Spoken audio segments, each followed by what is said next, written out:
నేను సిక్స్త్ ఏదన్నా చదువుతున్నానేమో ఆ టైంలో, ఫిఫ్త్ కాదు. నాకు మ్యాథ్స్ అంటే పడదు. మనకు అర్థం అవ్వదు. ఆల్రైట్, ఇదంతా కాదులే, మనకి కాపీ కొడితే గనుక చాలా తేలిగ్గా ఉంటుందనుకున్నాను. అలాగే నేను కాపీ కొట్టేశాను. కాపీ కొట్టిన తర్వాత బాగా చదివేవాడి కంటే కూడా నాకు మార్క్స్ బాగా వచ్చినాయి. ఇట్స్ ఫైన్, బావుంది. ఎందుకనంటే అందరికంటే నేనే గ్రేట్. అండ్ నేను ఆ మ్యాథ్స్ అనే దాన్ని తప్పించుకోగలిగాను. సో, నాకు అది ఎంత ఉత్సాహంగా, ఎంత వావ్ అనిపించిందంటే ఇట్స్ వండర్‌ఫుల్. ఆ కాపీ కొట్టడం గానీ, కాపీ ఎంత జాగ్రత్తగా కొట్టాలి అనేది అసలు it's heart beat. Like sir ఇక్కడి నుంచి ఇన్ని స్టెప్స్ వేసుకుంటూ అటు తిరుగుతాడు కాబట్టి, ఆయనకది అలవాటు కాబట్టి, సో, నేను కాపీ అనేది ఎప్పుడు నేను పేపర్ తీయాలి, ఎంత టైం నాకుంది, ఎంత టైంలో నేను మళ్ళీ పేపర్‌ని మూసేయాలి. ఇదంతా ప్లాన్ చేసుకొని కాపీ కొడుతూ గూడా ఎంతో థ్రిల్లింగ్‌గా ఉండేది. లైక్ అదే ఇన్వెస్టిగేషన్ సంబంధించిన మూవీ సీన్ లాగా ఉండేది. నేను అట్లాగే సిక్స్త్, సెవెంత్, ఎయిత్‌కొచ్చాను. ఏది ఇలాగే కాపీ కొట్టుకుంటూ. కొంచెం సైలెంట్‌గా ఉండండి ప్లీజ్ మీ అందరూ. ఏ యాహ్! సో, సడెన్‌గా నాకొక పెద్ద పంచ్ పడింది నాకు. అదేమై ఉండొచ్చు?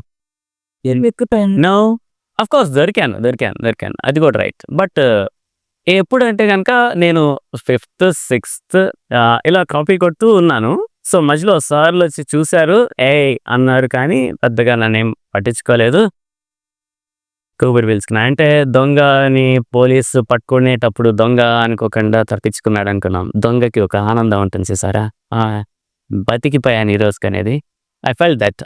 భలే ఉందనిపించింది. కానీ నాకు ఎప్పుడైతే ఎయిత్ క్లాస్ ఆ టైంకొచ్చానో, హ్మ్, ఒక పెద్ద ప్రాబ్లమ్‌ని నేను ఫేస్ చేయాల్సొచ్చింది. Can you guess? అప్పటినుంచి నా మైండ్ సెట్ నేను మార్చుకున్నాను. అసలు ఇది కాదు అనేది నాకు అర్థమైంది. నాకు ఫిఫ్త్ నుంచి అలా కాపీ కొడుతూ ఎయిత్ వరకు అసలు స్మూత్‌గా జరిగిపోయింది. యాహ్! తిప్ సో, అది కూడా కాదు. నాకు ఎయిత్ కామన్ ఎగ్జామ్ కూడా కాదు. ఆల్రైట్, సెవెంత్ నా టైంలో కామన్ ఎగ్జామే. నా టైంలో కామన్ ఎగ్జామే. బట్ ఎనీవే నేను ఏముంది కాపీ కొట్టి రాసాను అంతే. చాలా చాలా తక్కువగా చదివేవాడిని. స్కూల్ కూడా వెళ్ళేవాడిని కాదు. అప్పట్లో కొంచెం ఫారెస్ట్ ఏరియా లాగా ఉండేది కదా! ఇప్పుడంటే బిల్డింగ్స్ అవి పడ్డాయి. నా ఫారెస్ట్‌లో వెళ్ళిపోయి ఆ ఫారెస్ట్‌లో అలా చెట్లు, ఆ చెట్టు కింద మొత్తం అంతా గ్రీనరీగా ఉండేది. ఒక పక్కన ఒక చిన్న వాటర్ ఫ్లో అవుతూ ఉండేది. ఆ సౌండ్ వింటూ అలా బ్యాగ్ మీద అలా పడుకొని అలా పైకి చూస్తూ చెట్లని, వాటిల్ని, పక్షుల్ని అలా చూసుకుంటూ ఎంజాయ్ చేసి వచ్చేసేవాడిని ఇంటికి. కానీ ఇదంతా నాకు నచ్చింది. నాకు still I feel it wow! చాలా బావుంది. కానీ ఎయిత్ క్లాసో, నైన్త్ క్లాసో నాకు అసలు నాకర్థమైంది. నేను ఇదంతా చేసింది యాక్చువల్‌గా రాంగ్ అనిపించింది. రాంగ్. అసలు నేను మేబీ అసలు నేను ఇలా చేయకుండా ఉంటే గనక ఇంకా చాలా చాలా బెటర్‌గా ఉండేవాడిని. ఏమో! నేను యాక్చువల్‌గా రాను తెలివి తక్కువవాడిని అవుతూ ఉన్నా. నాకు జనరల్ బేసిక్స్ కూడా నాకు తెలీవు. మార్క్స్ వస్తున్నాయి నాకు. జనరల్ బేసిక్స్ కూడా తెలీదు. అంటే నేను ఎయిత్ క్లాస్‌లో నేను మీ పక్కన కూర్చున్నాను. నాకు మార్క్స్ వస్తున్నాయి. కానీ నాకు ఒకటి అడిగినా గాని నేను ఎక్స్‌ప్లెయిన్ చేయలేను. ఎందుకు చేతకాని చవట దద్దమ్మ అయ్య. నా నాలెడ్జ్ ఎప్పుడైతే గనక ఫెయిల్ అయిందో నేను రికగ్నైజ్ అయ్యాను. ఓహ్! ఇలా చేయకూడదని. బట్ నేను కాపీ కొట్టకపోతే నేను పాస్ అవ్వలేనే. సో, దాని తర్వాత నేనేం చేశానంటే వీలైనంత మట్టుకు కాపీ కొట్టడం తగ్గించాను. ఎందుకంటే నేను కాపీ కొట్టలేదంటే అసలు నేనేం ముందుకు వెళ్ళలేను. అస్సలు ముందుకెళ్ళలేను. సో, తగ్గించాను.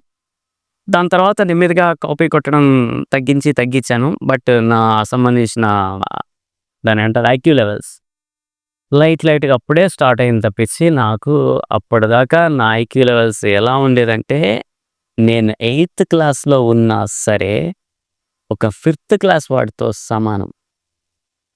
నాకొక రెస్పెక్ట్ లేదు. ఏదైనా సరే నేనొచ్చేసి నాకన్నీ తెలుసని చెప్పుకుంటూ బతకాల్సొచ్చేది నేనప్పుడు.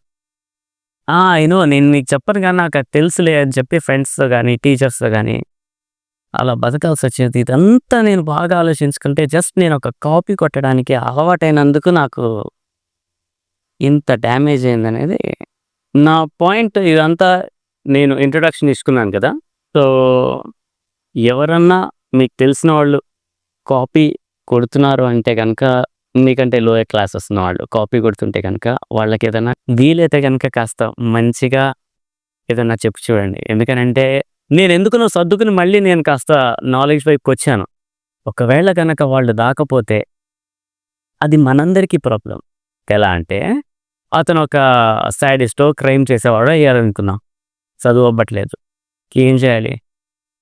రౌడీయిజం చేద్దామనుకున్నాడు. సో, మీరు చదువుకున్నారు. అతను మీ దగ్గరికి వచ్చి రౌడీయిజం చేయొచ్చు. ఇప్పుడే గనక వాళ్ళని చేంజ్ చేయగలిగితే వాళ్ళు మనం నా నా యొక్క బ్యాడ్ ఎక్స్‌పీరియన్స్ నుంచి ఇంకొకళ్ళు అలా అవ్వకూడదనేది నా పాయింట్.